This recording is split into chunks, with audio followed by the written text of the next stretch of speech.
East Khasi Hills Superintendent of Police Rituraj Ravi today informed that the police is on the job and all the cases of arson has been registered, while informing that so far no arrests have been made in the matter. Asked if the arson cases are linked to the Ichamati case, Ravi said that the police are not ruling out anything. However, it would be premature to say anything as at this moment. He added that the police have intensified security in the city following these incidents of arson in the city.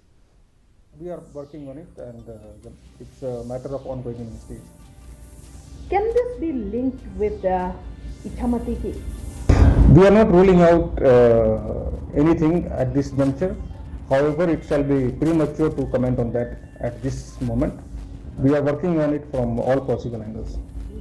Yes, the DC has already issued an order on that behalf. We have done it from the day these incidents came into light and came into effect, and we are ensuring and we are working overtime to make sure that no further attacks of such nature take place.